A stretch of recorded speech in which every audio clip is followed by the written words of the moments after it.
បាទដីដាក់លក់បតននៅខាងកើតក្រុងសៀមរាបជាប្រភេទដីលំនៅឋានឬលំហែ3000ការ៉េជាងខាងក្រោយមានបន្លាយទឹកខាងមុខជាប់ជាមួយផ្លូវធំផ្លូវមេទទឹង24ម៉ែត្របាទសូមគ្រប់សូមជម្រាបសួរពុកម៉ែបងប្អូនសុខសប្បាយថ្ងៃនេះមានទីតាំងដីដាក់លក់បាទដីក៏លក់ផ្ទះក៏លក់ផ្ទះនេះលក់ដែរលក់តម្លៃ3000ដាច់លក់តែឈើទេបាទតម្លៃផ្ទះនេះលក់តែឈើទេបាទផ្ទះឈើអីនៅមកស្អាតសអីខាងក្រោមថ្មខាងលើឈើសុទ្ធបាទហើយអានេះយើងចូលសាច់រឿងដីយើងវិញមកដីនេះជាប់ជាមួយនឹងផ្លូវធំហ្នឹងទទឹងបាន35បាទក្បាលវាបាន35ហើយជម្រៅចូលទៅក្នុងរីកទៅវាបាន3532ម៉ែត្រការ៉េដីធំស្អាតណាស់បាទនៅម្លុកនេះងាយមានដីធំចូលជិតកន្លះហិកតាអញ្ចឹងទេបាទវានៅក្នុងភូមិកណ្ដាលភូមិអី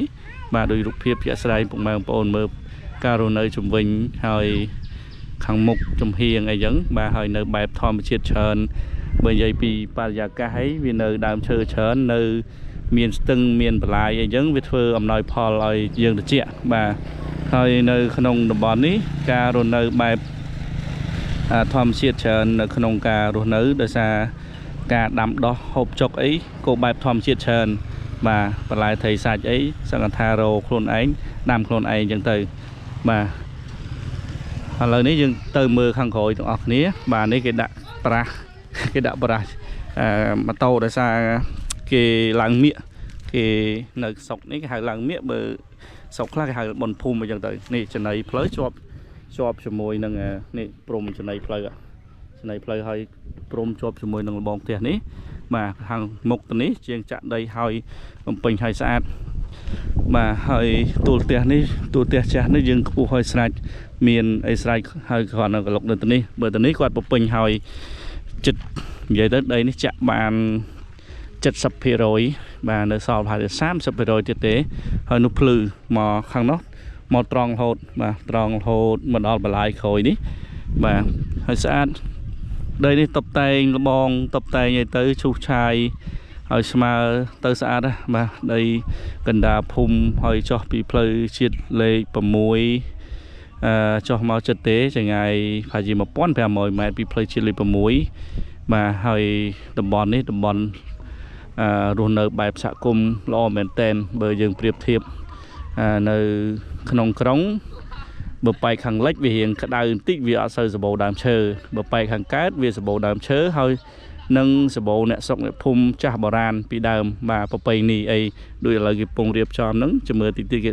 បាទបនភូមិនៅនោះតែប៉ុន្តែគេរៀបចំកន្លែងលេងមានកន្លែងផ្ដាល់មានសៃវៀនអីបាទសប្បាយរស់នៅក្នុងតំបន់នេះគឺទទួលបានភាពសប្បាយរីករាយពីអ្នកស្រុកអ្នកភូមិបាទហើយដីនេះជាប្រភេទប្លង់រឹងមិនជាប់នឹងតំបន់អប្សរាឬជាប់នឹងតំបន់អីទេនោះពុកម៉ែបងប្អូនឃើញខាងក្រោយនោះនៅវាស្រែខ្ចីបាទហើយនេះបាទបន្លាយទឹកខាងក្រោយនេះរៀបចំស្អាតហើយអាការខ្ញុំថតខែវស្សាទឹកឡើងស្អាតឥឡូវគេបិទទឹកបាទប្រភពទឹកបន្លាយនោះវាមកពីខាងនេះមកពីស្ទឹងស្ពានក្អែកផ្លូវជាតិលេខ6ហ្នឹងបាទហើយដល់ពេលខែប្រាំងគេបិទទឹកពីលើបិទដល់ពេលគេត្រូវបហូរអញ្ចឹងបានគេបើកមកដើម្បីធ្វើស្រែព្រោះដោយសារនៅគេធ្វើស្រែបាទធ្វើស្រែអញ្ចឹងដល់ពេលមិនមែនថាគេបើករាល់ថ្ងៃថាមួយទឹកឬពីរទឹកបានគេបើកម្ដងដើម្បីបហូរចូលស្រែអញ្ចឹងបាទហើយដីនេះដែរมันជាប់ជាមួយធនាគារឬបន្ទុកឯតម្លៃយើងដាក់លក់ហើយក៏យើងអាចចរចាបានតិចតួចបាទតម្លៃពេញគឺ158,900 $158,940 យើងអាចចរចាបានហើយបើយើងចង់ទៅក្រុងយើងថា20នាទីទៅកណ្ដាលក្រុងផាប់ស៊ីតព្រះអង្គជ័យបើទៅផ្សារម៉ាក្រូអី10នាទីបាទហើយនិយាយទៅវាអត់នៅក្នុងក្រុងទេទីតាំងដីនេះវានៅនឹងភូមិស្ពានក្អែកឃុំកតែកស្រុកប្រាសាទបកងខេត្តសៀមរាបបាទអានេះសូមបញ្ជាក់ប៉ុន្តែនៅក្នុងតំបន់ខាងកើតក្រុងគឺតំបន់ đại u o được nhom chị ai chị tiệt tha mình xây chỉ cái đại để xa sầm bồ đam chơi và mình đọc lại rồi ní chùm rơm đọc khẩu đi phai sam chiếng và sam chiếng đọc lại ní cạch rịch và chập làm rịch mà tao là bong kia tới đây đừng mình là bong sạch mà hai khang nó tròn này hàng khối tia này máu quạt chạ tập tay mà cha quạt sờ lạnh và còn thà quạt trong đọt đồ của quạt miền đây trần cái này những tới đọt đồ cái này là tránh tới so là nó tục anh đằng những tới còn thừa làm hài những tới vàហើយនេះជាប់យើងហ្នឹងមានការគេដាំដោះដូចជាមកអមដូចជាបន្លែប្លុកអីចឹងមិនខ្វះជីអីគ្រឿងទេសអីនេះសិតគ្រឿងសិតរោងគេដាំច្រូតហើយអកាត់ហើយដាំហើយកាត់បាទហើយនៅវាស្រែនៅធម្មជាតិតម្លៃ 100000 ជាងហើយ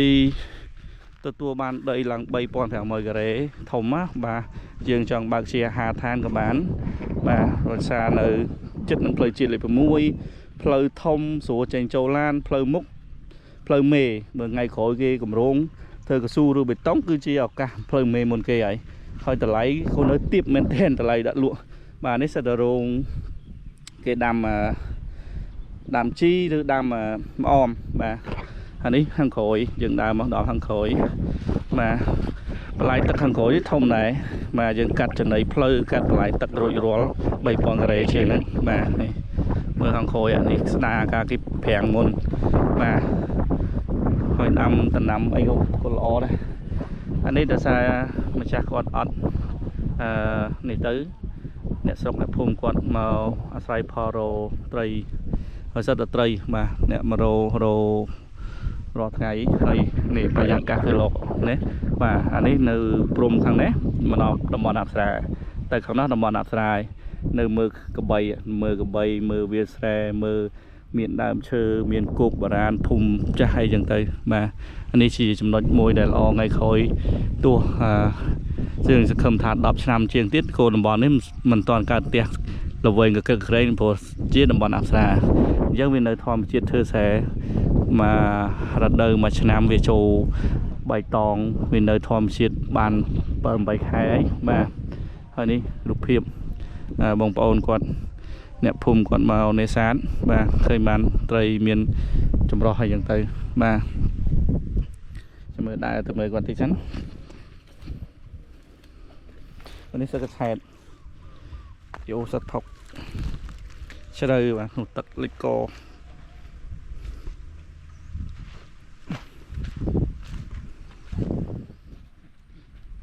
ខាងក្រោយនេះបានដូចជា60មកបន្លាយនេះបដ 60នោះបានឃើញបានត្រី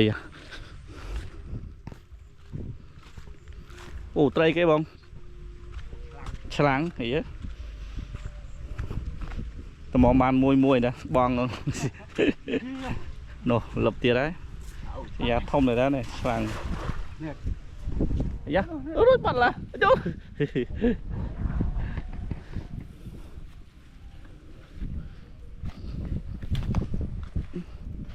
អូស្យាក់ឡំនេះ